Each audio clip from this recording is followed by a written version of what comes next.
हैं, लीगल क्या है, इलीगल क्या है, और अगर कुछ कभी गलत हो जाए तो उसको सही तरीके से सॉल्व कैसे कर सकते हैं। Enjoy today show, and before you enjoy Raj Shamani clips and Raj Shamani short channel को सब्सक्राइब कर लो, क्योंकि वहां पर हम इस बड़े एपिसोड की छोटी छोटी क्लिप्स में आपको एक बेहतर लीडर बनाने की कोशिश करते हैं।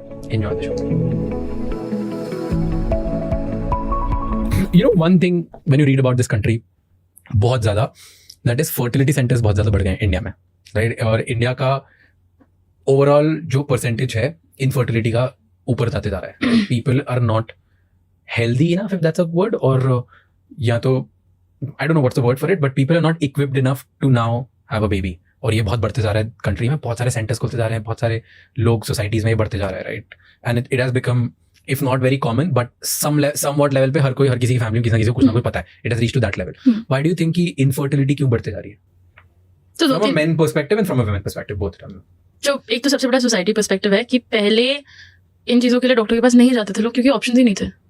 पिछले 50 साल में IVF का ऑप्शन आया है। उससे पहले होता था ठीक है भाई बांझ है तो अब या तो दूसरी शादी कर लो या बच्चा गोद ले लो। बांझ मतलब इनफर्टाइल है। ओके। एंड ये जनरली माना जाता है कि फर्टिलिटी औरतों से आती है, जबकि फर्टिलिटी में हम देखते हैं 40% मेल फैक्टर होता है, 40% फीमेल फैक्टर होता है, 20% अनएक्सप्लेन्ड होता है या कंबाइंड फैक्टर होता है। I think what men need to remember is the biggest thing जो हम नहीं ध्यान दे रहे हैं। वन सिंपल थिंग जिससे आप अपनी सेक्सुअल और फर्टिलिटी हेल्थ को रेवोल्यूशनाइज कर सकते हैं, सुट्टा छोड़ सकते हैं। ये बेस्ट और सिंपलेस्ट चीज़ है, बिकॉज स्पर्म के बारे में एक बहुत इंटरेस्टिंग चीज़ होती है कि हर 3 महीने पे स्पर्म का नया फैक्ट्री डिलीवरी नहीं आती है, ऐसे समझ लो। अब उसको आप कैसे पॉलिश कर रहे हो, कैसे नर्चर कर रहे हो, कैसे ग्रो कर रहे हो, वो आप पे डिपेंडेंट है। पर हर 3 महीने पे फैक्ट्री रीसेट हो जाता है। तो अगर आपने आज सुट्टा छोड़ा, 3 महीने बाद when you get your new factory reset, तो that is all new fresh sperm जो आपके पुराने सिगरेट स्मोकिंग से टेंटेड नहीं है। मतलब थोड़ा फर्क पड़ेगा बट इतने ड्रामेटिकली टेंटेड नहीं है। तो एक सिंपल चीज़ छोड़ के हम बहुत फर्टिलिटी इंप्रूव कर सकते हैं। बट अनफॉर्चुनेटली इंडिया में cigarette smoking is going up, तो स्ट्रेस बढ़ता जा रहा है। बहुत सारे लोग पर्टिकुलरली फॉर मेन जिम में स्टेरॉइड्स बहुत अब्यूज करते हैं, जिससे टेस्टिकुलर वॉल्यूम और फंक्शन पे फर्क पड़ता है। इसके अलावा एक हमारी बहुत बुरी और आदत है लैपटॉप गोदी में रख के काम करना। तो टेस्टिकल्स के लिए लो टेम्परेचर चाहिए होता है। इसी वजह से जब ज़्यादा गर्मी लगने लगती है टेस्टिकल्स बॉडी से दूर हो जाते हैं, लोअर हैंग करते हैं, और ठंडी होती है तो श्रिंक करके ऊपर खिसक जाते हैं।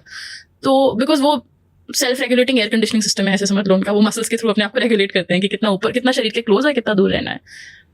बट अगर उसी पे हम लैपटॉप रख के बैठे रहें तो आप दिन भर, वेरी क्रैश एनालॉजी, बट अंडे पका रहे हैं essentially. You don't want to do that.